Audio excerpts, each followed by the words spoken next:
Okay, now I consider and go through the theory behind functions, and if you go on in mathematics, inverse functions are really a big thing.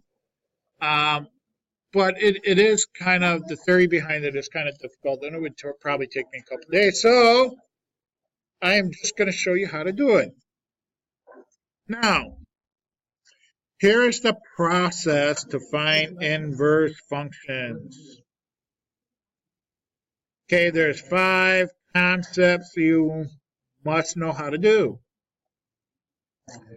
Okay, to find the inverse, you switch the x and the y, which in turn, oh, by the way, when you switch the x and the y, you have to solve for y. So let's add that on. And solve for y. Okay?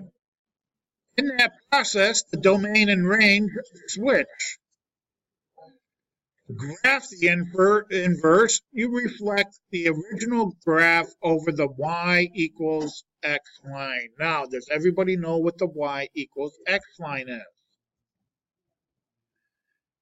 Y equals x. That's a function, right? Because it's a line. If you were to put some ordered pairs in it, suppose I choose -2 for x. I get -2 for y. It's the same thing, right? -1, -1, 0, 0, 1, 1, 2, 2, so on and so forth. What you end up with is a diagonal line going through the origin,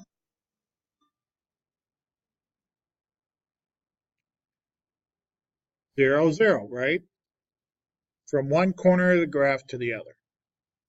That's the y equals x line. It's really kind of big in mathematics, especially after this course.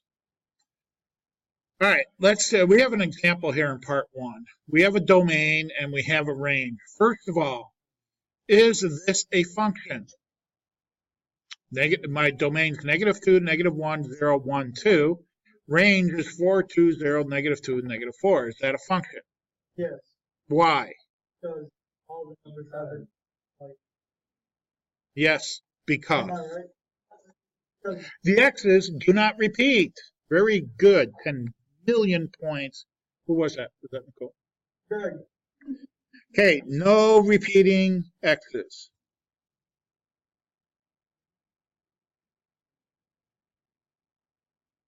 Okay, so now our concept here is that the domain and range switch. So we're going to take, for the inverse, now this is going to be our inverse, we're going to take our domain here, make it the range. So I have -2, -1, 0, 1, 2, and then my range becomes my domain. So I have 4, 2, 0, -2, -4. Now, is my inverse of this function a function? Yes. Why? This is also a function because there are no repeating x's.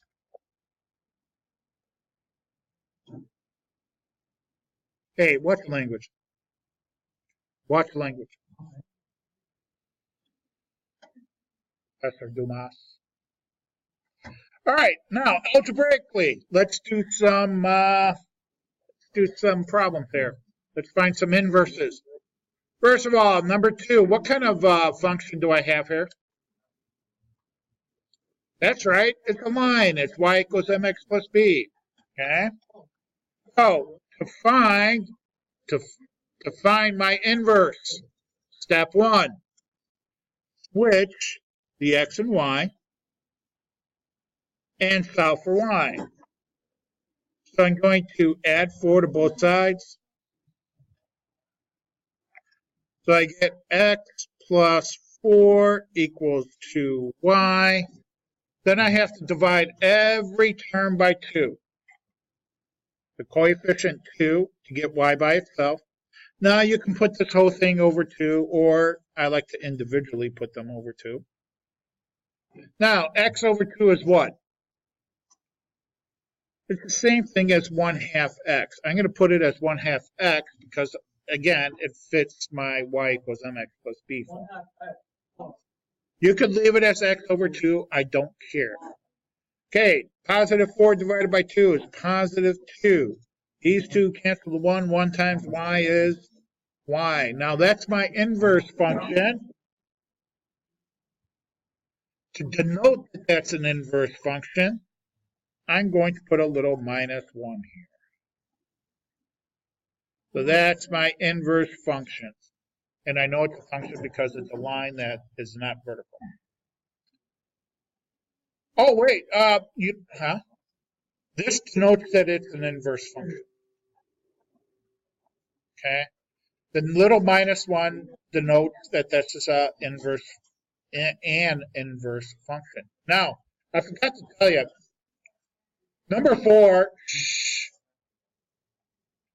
here, if there's a way to, if you have this thing graphed, remember when we determined what was a function, we used a vertical line test? If we find its inverse function, we can use what's called the horizontal line test.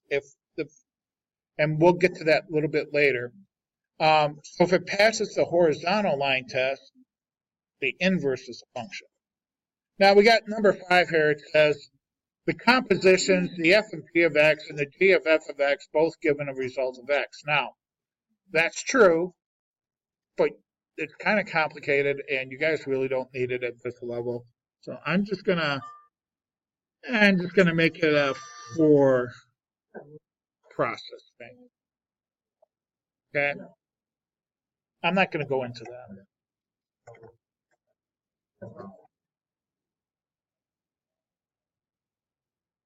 That denotes that it's an inverse function.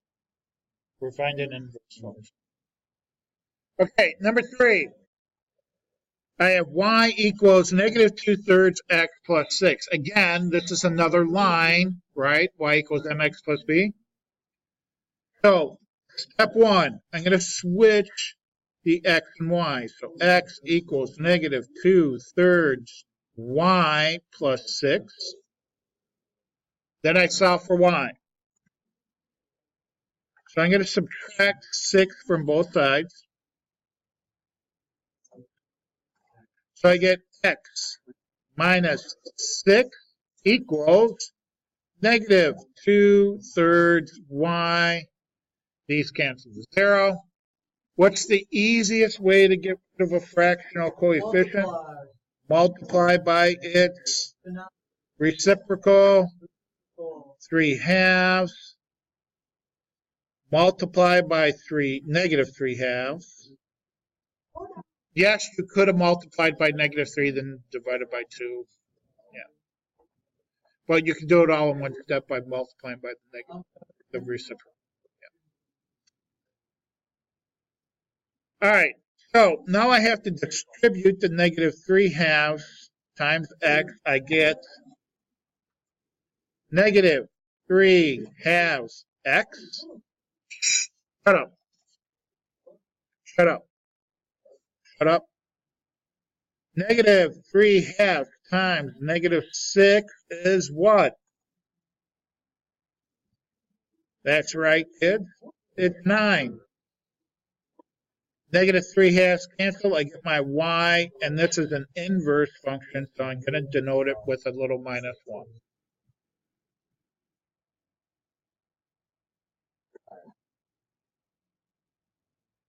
I'm following my process here. That's all I'm doing. We're finding the inverse. Okay, number 4 is what type of graph? That's right, it's a parabola, or what we like to call parabolas. Okay, so I'm going to switch the x and the y. So I have x equals 2y squared plus 8. Solve for y. I'm going to subtract 8, subtract 8. I get x minus 8 equals 2y squared. Divide by the coefficient 2, divide by 2, divide by 2. I get x over 2 or 1/2 x, however you want to write it. What? Negative 8 divided by positive 2 is negative 4. I get y squared. How do I get rid of the power of 2? Square root both sides. So on the left-hand side, I get plus or minus the square root of 1/2 x minus 4 equals y, and that's my inverse function, so I'm going to denote it with a little minus. So far, pretty easy, right? Oh, so it's gonna get harder? More funner? More funner. What's your language? Darn. All right, number 5. Going to find the inverse. Going to switch the x and the y's, and then solve for y. So I'm going to add 4/5. Oh, this has way too many fractions. I'm going to skip it. Okay, so I get x plus 4/5 equals 2/5 y. Now, what's the easiest way to get rid of a fractional coefficient? Multiply by its reciprocal. Okay, 5/2 times x. Right, children, 5/2 x. 5/2 times 4/5. That should be a fifth.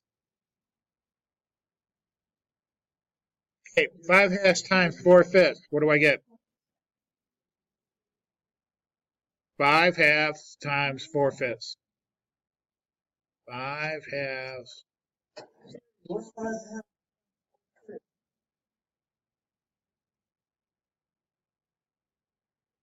Thank you. And that's my inverse function, so a little minus 1. All right, 6 through 8. Now, this says the inverse is a function if the original passes the horizontal line test. Would the inverse of these functions graphed below be a function? Now, I have a problem with this question because it says the inverse is a function if the original passes the horizontal line test. Would the inverse of the functions graph? Now, these are not all functions because this one doesn't pass a vertical line test, so it's not even a function. So, stop. Stop.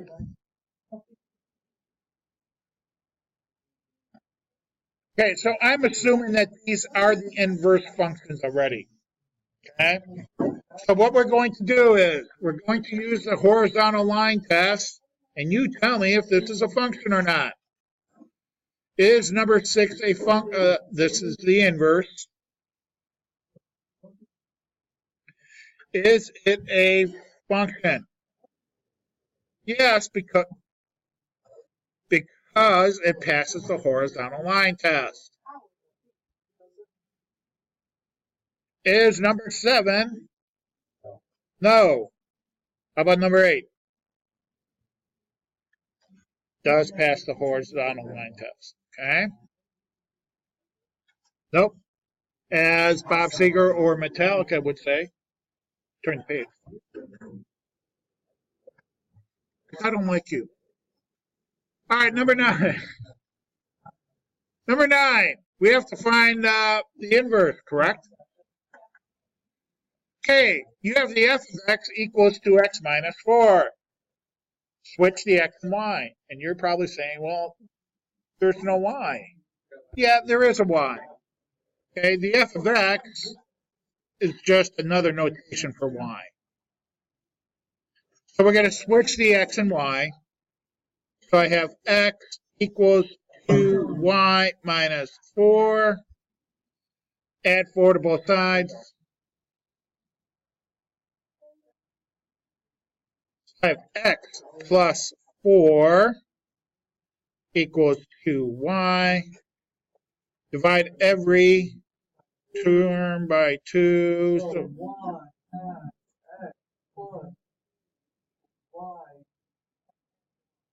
thank you.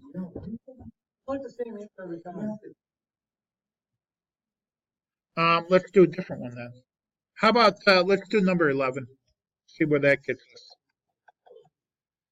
Again, this is y, so I'm going to switch the x and y. So x equals 4 over y. Uh-oh. How do I solve for y? You don't. Multiply both sides by y.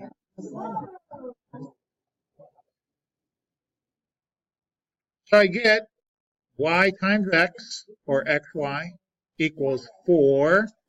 And now what? Let's get y by itself. Divide by x. So I get y inverse equals 4 over x. What? Sure, it's more important than algebra 2. Yeah, all right. Yep, sure, go ahead. Number 12. I have y equals the cube root of x minus 8. Let's switch the x and the y. So I have x equals the cube root of y minus 8. I can't see. Well, open your eyes. Okay. How do I get rid? How do I get rid of the cube root? Well, I can't help it. Somebody knocked the card over. How do I get rid of the cube root? That's right. Raise it to the power of 3. So I have x cubed equals, these cancel out. I get y minus 8.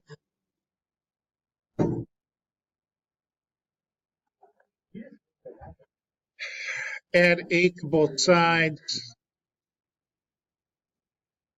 I get x cubed plus 8 equals equals y, which is the inverse. All right. Let's answer some simple question here, and then we'll be done. Well, maybe not. Okay, it says, number 13, find the inverse of the function f of x equals x squared. X is greater than or equal to 0. Why does this only work when x is greater than or equal to 0? So let's find the inverse first.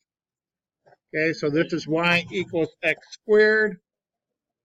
So we're going to switch x equals y squared.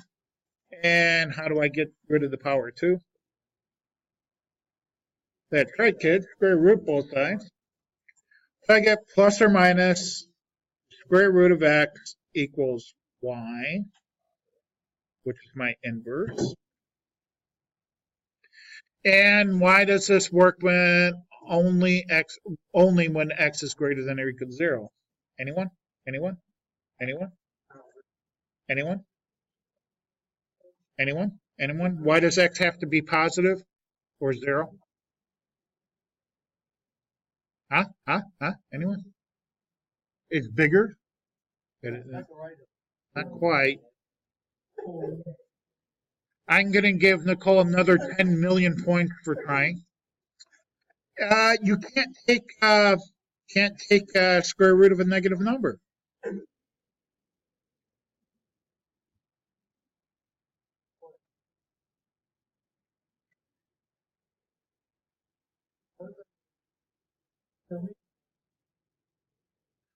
Okay, that's why x has to be positive. Number 4, find the inverse of y equals 2x cubed plus 1. So switch. So this is x equals 2y cubed plus 1. Subtract 1 from both sides. I get x minus 1 equals 2 times y cubed. Divide by 2. Divide by 2. Divide by 2. I get 1/2 x, or x over 2, minus 1/2 equals y cubed. Am I done? Because I have to take the cube root of both sides. Okay? So I have the cube root of 1/2 x minus 1/2 equals y, which is the inverse function. Do I have any of the domain restrictions here? No, because cube roots or any odd roots can be negative. We can take the negative number as long as it's an odd root. Okay? Everybody knows how the horizontal line test works. I don't need to write that. 16, describe how the graph of a relation and graph of its inverse are related. They both reflect over the y equals x line, right? Reflect over y equals x line. And 17, explain the steps in finding it. I'm not going to rewrite them all out. They're on the front.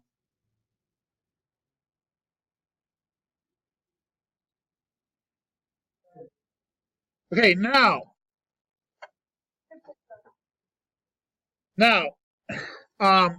you have 2 assignments there. You have the practice worksheet, which you're going to do today, and then you have the book work, which you can do tomorrow during class, as well as the advanced factoring sheet. We're also, what is today, Tuesday? I'm also going to give you the quiz preview tomorrow.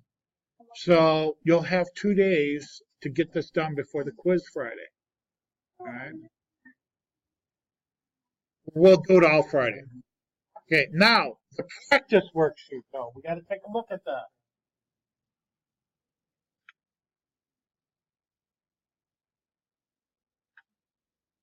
Now, take out your practice packet there. Okay? And turn the, as Bob Seger or Metallica would say, turn to page 6.7 practice. Now, you know how to do these. These are pretty easy, but you did not do these. Okay? It says find the inverse of each function. Now, we could graph the original function, but I'm not going to, because the original function for this one doesn't fit on the graph. So let's graph just the inverse. Here's my y equals x line, right? That's my y equals x line. So it needs to reflect about this line. Let's find the inverse. So switch the x and the y. Actually, you know what? Let's go ahead and graph the original. What's my b? It's 8. My y-intercept is 8. What's my slope? -2/1 or 2/-1. So it crosses my y-axis at 8. Hey, I'm going to go down 2/1, down 2/1, down 2/1, down 2/1. That gives me enough to, bless you, my son. Okay, so here's my original function. Okay, this is my y equals negative 2x plus 8. Now I'm going to graph my inverse. Now this has to be a reflection over this line. So the first thing I'm going to do is I have to find the inverse. Okay, so switch the x and the y, and then solve for y. Excuse me. Okay, so this is in your practice packet. 6.7 practice inverse functions. Okay, so let's find the y inverse. Going to subtract 8 from both sides. So I have x minus 8 equals negative 2y. Divide by negative 2 every term.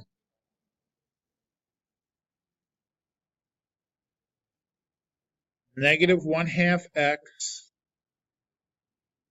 plus 4 equals my y inverse. Okay, so what's my b here? 4, my slope. Okay, so my b is 4. Go down 1 over 2, down 1 over 2, down 1 over 2. Here's my inverse function.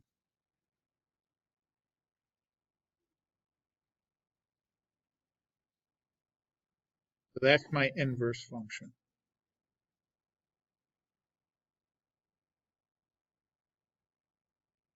Do you see how this is reflected over the y equals x line? Okay, so you can do number 6. Now, like I said, this one doesn't fit on the graph.